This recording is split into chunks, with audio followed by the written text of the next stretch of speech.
Okay, good morning, good afternoon, everyone. What a privilege and honor it is to be here, I must say, as one of the early NASSPs. This 20 years, actually marks 20 years since I joined NASSP as an honor student in 2004, and 20 years since I've been in Cape Town, since that was the reason why I came to Cape Town. My name is Mellony Spark, and when I joined the NASSP program, this was me starting in my honors year, studying cataclysmic variable stars. So I was in variable star astronomy on the 30-inch telescope, which I hear is sadly no more, at least on the Sutherland site.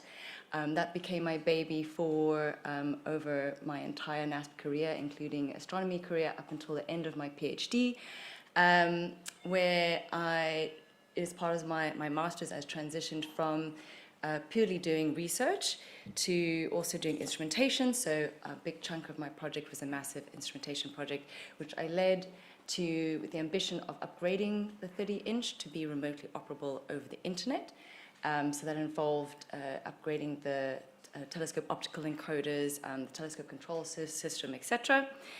So highly practical.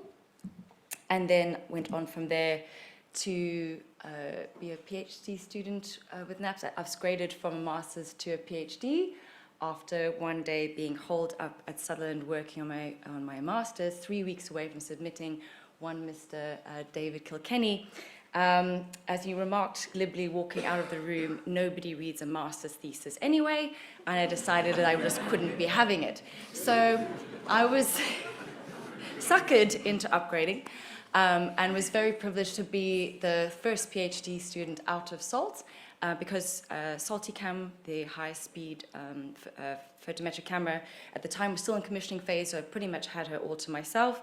A project that was supposedly just supposed to be an extra 6 months moved into another 18 months when we discovered that the systems concerned, these eclipsing cataclysmic variable stars, you can see an eclipse curve there, and the deconstruction of elements of the binary system at the bottom, didn't do what they were supposed to do, and that is have a largely constant surface brightness in the white dwarf. So sure, bang, that was discovery, and my thesis rapidly morphed from analyzing one amalgamated life curve into 20 odd. And that was some of the data that I got off that telescope at the time. So going back a little bit, why did I do astronomy? And the real answer is two main influences in my life. The one on the left-hand side is my mother's fault. She was a Trekkie. Her major influences in her life were, of course, Carl Sagan.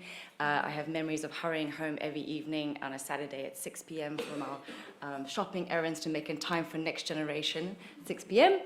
And then the second main reason, to be honest, is I call myself a product of the Hubble generation. Those images were coming out when I was a teenager, and so I fell in love with optical astronomy in particular already. I went to do my undergrad, though, in more general physics with electronics and maths at Rhodes University because I wasn't sure I wanted to specialize so early. And then the love still pulled me, and one fateful day, the NASSP poster happened to be in the corridor as I was walking past in Justin Jonas is here. I think it was just past his office, and it just had my name all over it. It was everything that I want to learn about the stars, the universe, and planets, and I said, I've just got to do it. So highlights out of that career, which I said took me on to a PhD. So I got to add my little piece to the great night sky puzzle. As I said, I discovered that the surface brightness of these central white dwarfs of these systems was not constant. It put a major spanner in the works of a long-running feud between two characters in cataclysmic variable star astronomy, a Russian astronomer named Smak and a astrophysicist named Osaka, who had been a long-running feud for about 30 years. And I was heavily cited by the two of them, Osaka trying to lampoon me and Smak being for me, so at least I managed to make some waves. Because I was the first PhD out of SALT, I had a cartoon made about my work, which was kind of cool.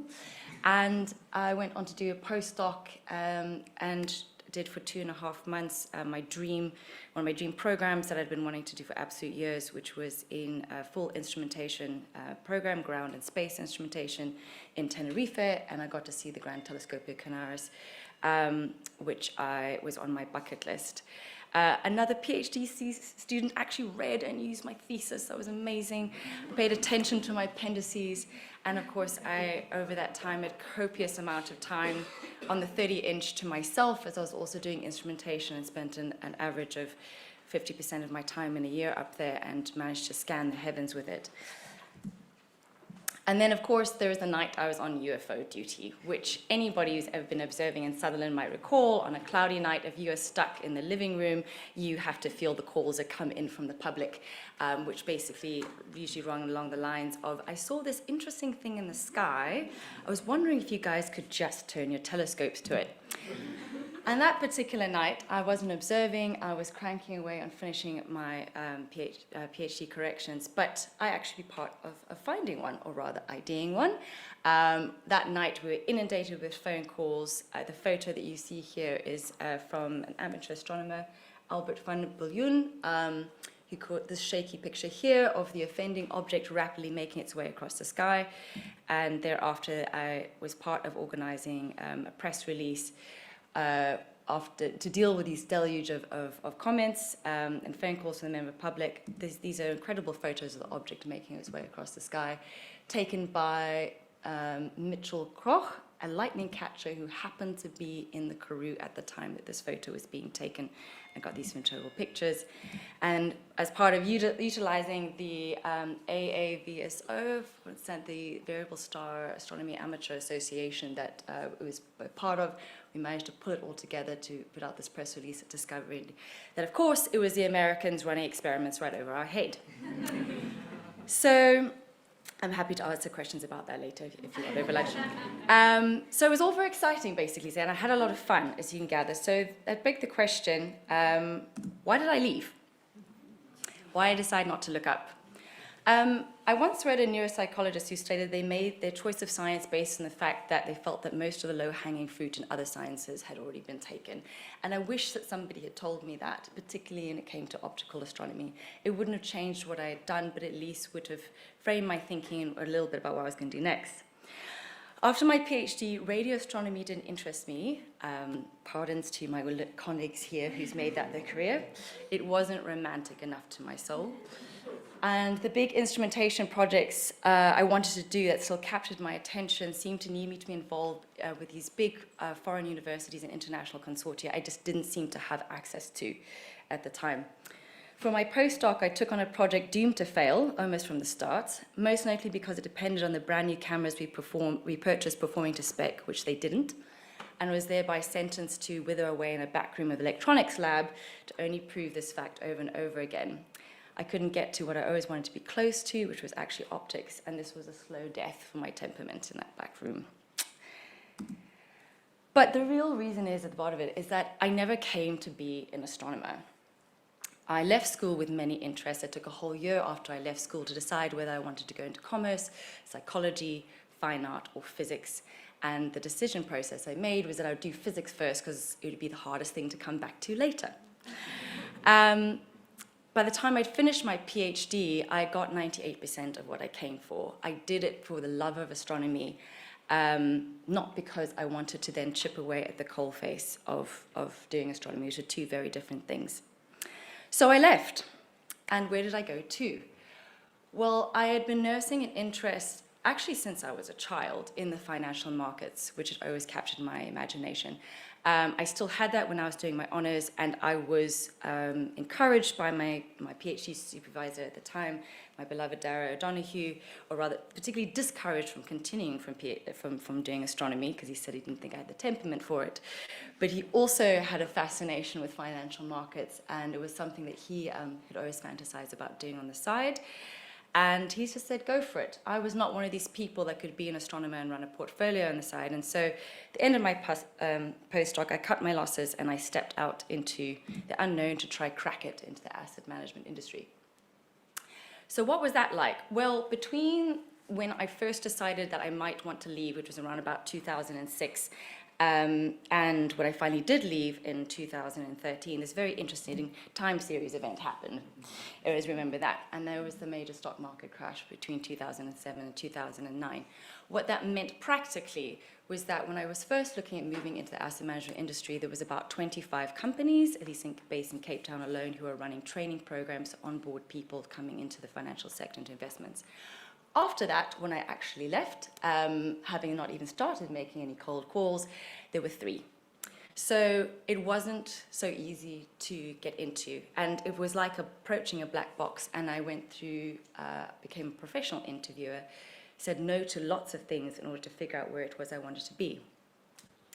Something else had also happened in that interviewing period. And I would say a combination of my conscience and my will to power woke up. I decided I didn't want to continue in my journey, my career, just intellectually ranking myself. I actually also wanted to make an impact. And so around about the same time I was looking to leave in 2014, what came into the consciousness of investment and finance, this is a white paper that was released by the G8 presidency, which over David Cameron, the UK Prime Minister at the time, was presiding, was this new thematic called impact investing. So different from charity donations and grant making, this was investments in order to try redirect capital flows from traditional financial markets as a force for good. I wanted to do this, but I would have had to pay for myself to do a new master's in order to do that. I couldn't afford to, especially given the background that I came from.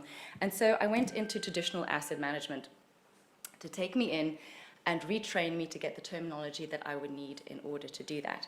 So one of my colleagues here, Given, probably know what this horror show is about. In addition to having to retrain on the job, I had to take professional exams, notably the dreaded CFA, to try obtain a charter in financial analysis.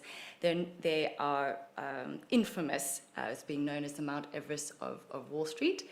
But one of my full circle moments, sorry, that on the right-hand side was one of the study schedules I put up for myself, which literally maps out what I'm doing every single day for a year. And on the right-hand side, I just want to draw attention to a full circle moment that I had when I was studying one day for my second levels in the exam process. That's a clip from a movie called Trading Places. Anybody who remembers this movie, you're showing your age. A movie with Dan Aykroyd and Eddie Murphy in, which is a good part of it is set in the stock markets in the US, and there's this pivotal scene right in the end of the movie, which the whole plot comes together, and somebody shouts on the Chicago trading floor, "Margin call." My entire life, and this was one of the most influential movies in my little psyche when I was a child that influenced me wanting to go into financial markets, I didn't know what that meant. And one day when I was studying, I suddenly looked up from my textbook and I understood what the whole movie meant. It made sense. So I started cranking out the research and becoming a professional. This is an example of one of the cases I put together for an investment call. So I learned and had to become a semi-expert across a wide range of sectors as I did sector rotation in my years of being an equity analyst, which meant studying companies on the JSE. I also worked for a global team at one point. So I went into everything from oil and gas to tobacco industry, retail, food processing, pharmaceutics. It was like drinking from a fire hose, coming from an astronomy background where we did long and deep into one specialization. This was just something else in the way that it stretched me. I loved it, though in parallel, I will candidly say that the depression that has set in over my master's, which is something that's not talked about enough as a common occurrence in the hard sciences, with little support, took a few years to shake, and the crushing low self-esteem I'd left astronomy with took even longer to shake. And after I was able to bootstrap myself out of that, when my personal situation in terms of my family, finances, and health started to fall apart, the panic attack set in. All of this is to say that such a career jump is not for the faint-hearted, especially if you have a dependent at that time of your life. But again, it was all pretty exciting. A lot happened over that period, as you might cast your mind to. We had Brexit, does anybody remember who that is on the top right? Yeah, Nenegate, Escope, that guy. the pandemic, all of it. It was quite a ride to be in. And on the top left, I've just included how I was part of a global team that was set up at Old Mutual, really exciting international team, which then where I got retrenched from just 18 months later.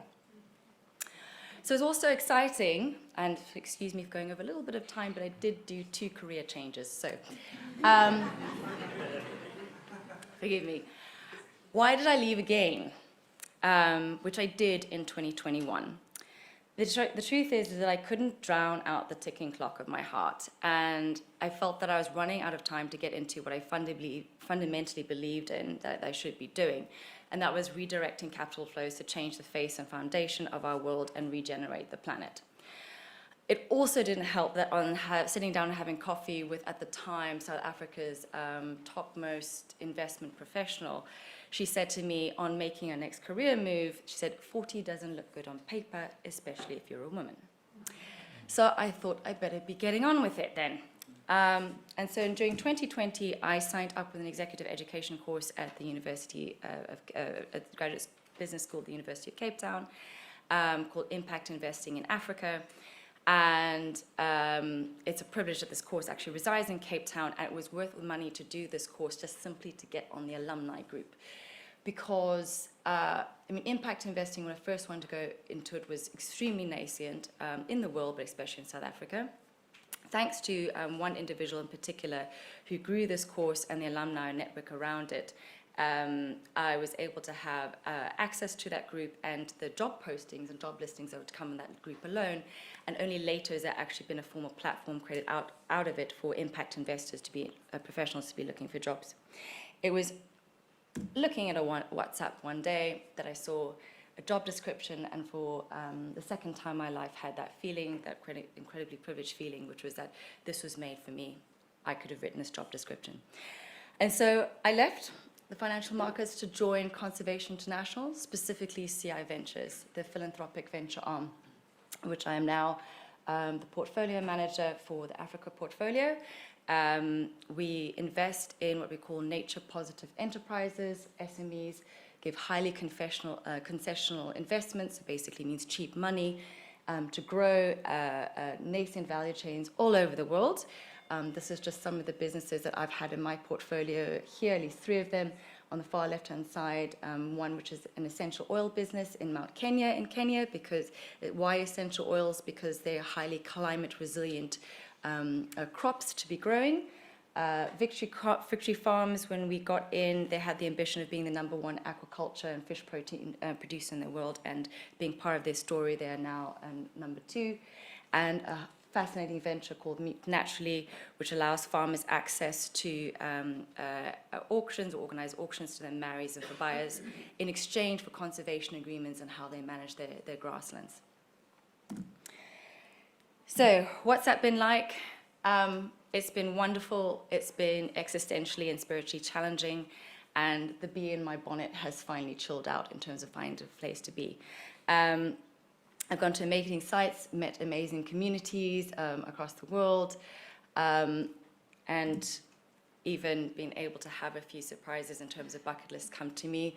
This was me in September last year, having the incredible privilege, and sprung on me very last minute, to go to Bwindi, the impenetrable forest, and see the gorillas there. Part of what's come out of that, and just to start to round up on some of the cool work that I'm doing now, is working on irrecoverable carbon projects, namely working on innovative finance solutions to protect our particularly standing forests. Anyone who wants to dive into asking me what irrecoverable projects mean and sites mean later can do so. And so I'll just wind up by saying, what in terms of what NASSP has given me across this incredible journey. I'm sure some of you had this all the time. I learned so much. I learned cross-cutting skills from my career throughout NASSP. I learned that being a great person and being a great boss is not necessarily the same thing, and learning how to manage upwards is something you need to do probably as early on as your career can do as possible. I learned practical project management that I use to this day.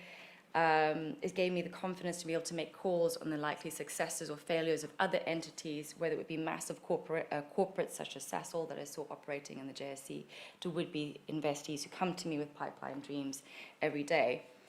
Sure, the 3 letters after my name opened doors for me that otherwise would never have been opened. Those 3 letters in astronomy got me noticed. I got the impression that some people wanted to interview me just to hear my story. They were so intrigued. It opens hearts, not just doors, and to this day I always first answer questions, and what I do with, I used to be an astronomer, because taxpayers paid for that privilege. I know they would want to know my door is always open to fulfill that duty in return, to answer their most wondrous, innocent questions on the universe. But further still, it was NASSP that enabled me to obtain those letters, because without a fully paid program from the single-parent background I came from, I would never have been able to afford to join such a program. Looking back, there's not a single thing that I would change, but I have to admit that when people ask me what I miss the most about astronomy, I say astronomers.